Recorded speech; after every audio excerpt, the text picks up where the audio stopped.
Hey everyone, Risk with Thrive and Survive. We are going to look at a total fallacy that anyone that uses any little bit of critical thinking can work out in their own mind that there's something big that's wrong here, and it's literally something big that is wrong. And let's get into it, and you'll see the fallacy of the eclipses and the sizes of everything that they've been trying to show us and how it just doesn't work.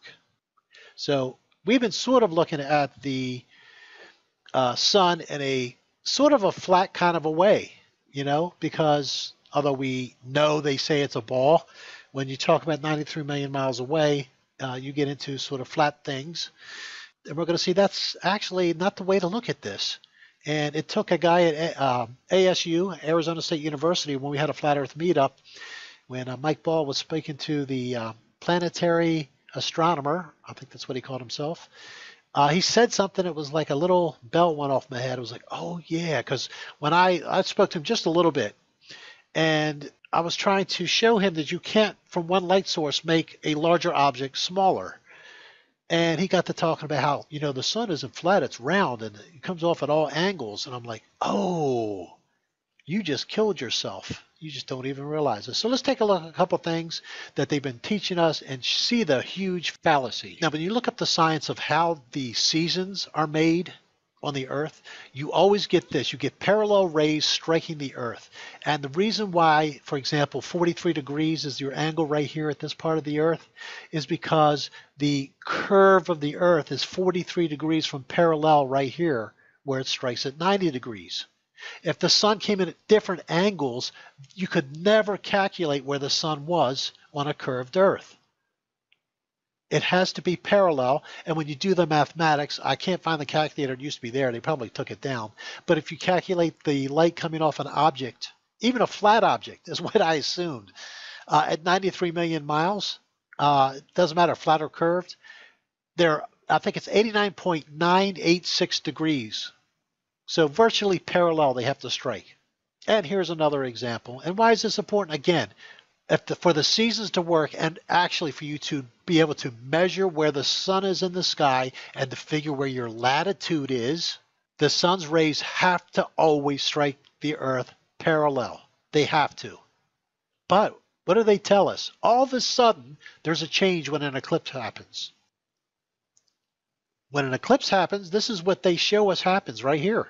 All of a sudden we have the top of the sun, rays suddenly come down, not parallel, but strike the Earth here and create this shadow. From the bottom of the sun, they come up, strike the Earth here. And this is why, I did a video called The Moon is 70 Miles Wide. And it's because during the solar eclipse, the moon's shadow on the Earth was only 70 miles wide. And people will say, oh, the partial eclipse, you have to count that too. No, there's no shadow on a partial eclipse. I'm sorry. The light isn't quite as bright, but there's no shadow. There is no shadow. You cannot see a shadow cross your area when a solar eclipse begins, and never you see a shadow unless you're in the total eclipse area. That's when you see a shadow. Let's get real and use what we actually observe, shall we? But here's the problem, right here. You see, no matter how far away the sun is, especially if it's farther away, and it's a ball, only the very little teeny part of the sun that faces the Earth would ever have those light rays strike the Earth. Has to be. If it's up here, it's on an angle going what? Let's see, out that way. It would never strike the Earth. What is it? There's some sort of rule for every 1 degree off at 60 miles. Is it? Yeah. If just 1 degree off, if you're walking, let's say, you want to go from point A to B, and point B is 60 miles away, and you're just 1 degree off, you'll miss it by a mile. All right. Now multiply that 60 miles, or take 93 million miles and divide it by 60, and what would you have if it's just 1 degree off?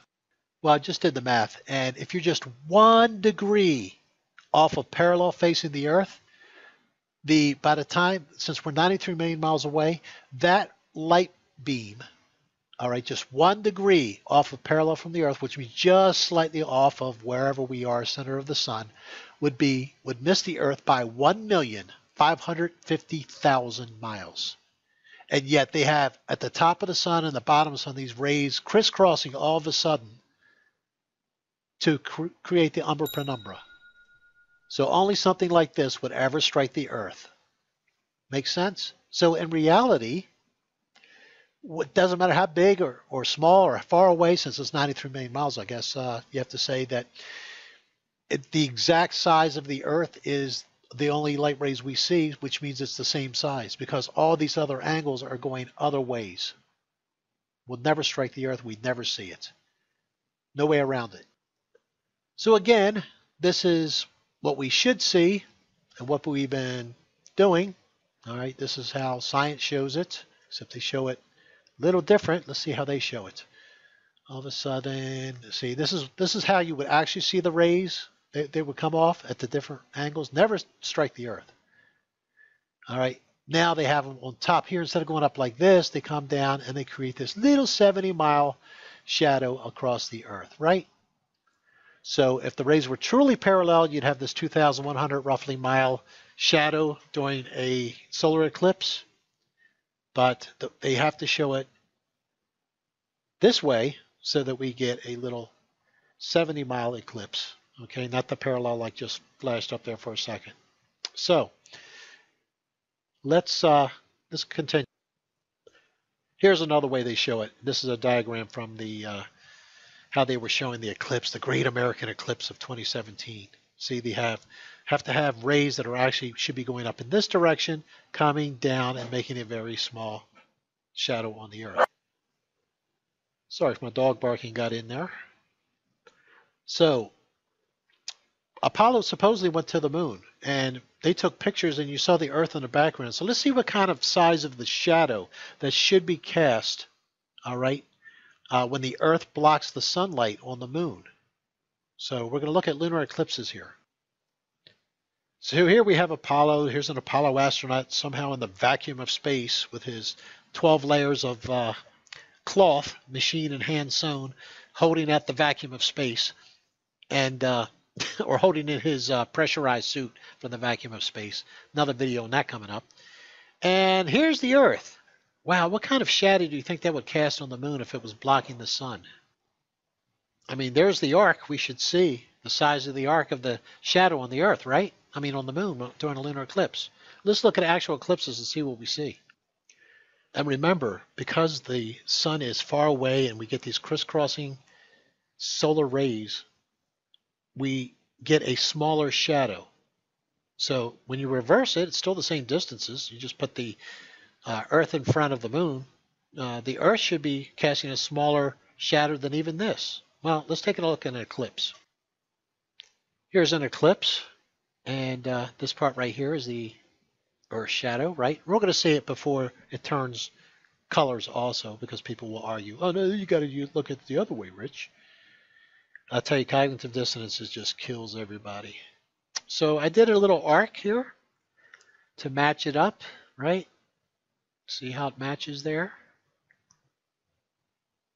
And that's, let's see the size. There's the size. Size of the Earth. How come it's not smaller? Look at that. And I squeeze it down a little bit because I do have it a little bit elongated. Move it over, and it matches pretty well. Really does. So we have the Earth isn't casting a smaller shadow, but the moon does. Should be no difference. Really should be. And from that picture of the Earth in Apollo's picture, does this look like the size of the shadow should be cast? I think not. So here is a time-lapse photography of a lunar eclipse in 2017. And let's watch the shadow come across. All right, it gets a little bit better defined as it gets further. Notice this right, I'm going to go back. Notice this oscillation. We always see this oscillation in eclipses. So I always say, I guess the Earth is jumping back and forth in space. Anyway, I get to the point where it's really dark, so we can do another little arc to see how it should work. There we go. And now there's no yellow, there's no umbra penumbra mixing here. We just have the Earth shadow, right? Look at the arc of that. All right. Now let's put it on. Look how big that is. Unreal. Earth doesn't get smaller, but the moon does, huh? That is a huge circle. So the Earth should have taken up pretty much the whole sky in that Apollo with this size shadow. Do you see the big problem they have? If you have an umbra penumbra, which is the only way they come up with colors in the shadow, which is impossible. Nobody can demonstrate colors in a shadow. Can't do it. Can't cast a shadow with color. Doesn't exactly match that, does it? So there's the big problem. Just use a little critical thinking, and this is what we come up with. And there's just one thing I want to add real quickly for the unbelievably skeptic non-thinkers. You can use the exact same 93 million mile away sun that the Earth and the Moon do to create the umbra penumbra, supposedly. Go outside with a ball that is 4 times larger than another one. You will then have a ball that represents the Moon and the Earth, and take the Moon and try to, the smaller ball, cast a shadow using the sun. Go at noon when the sun is lined up so you got 90 degrees overhead or close to it, and try to get the Moon to, the smaller ball to cast a shadow on the Earth, the ball that represents the Earth. Try to get that shadow that's cast on there to be smaller than the blocking object itself. You got the exact same sun. Try it. Reverse it. Do what you want. I've done this over and over. You can't do it. The shadow will be the same size or larger every time. Every time. People say, well, the sun's rays in the atmosphere, Rich, it's scattered. Yeah, well, that's even better for you, for your side, because it throws the light out, makes it larger, casts it all in different directions, right?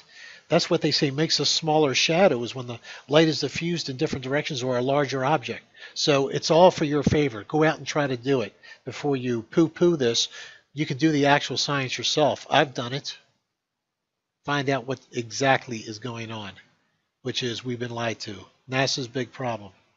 Take care, guys. God bless.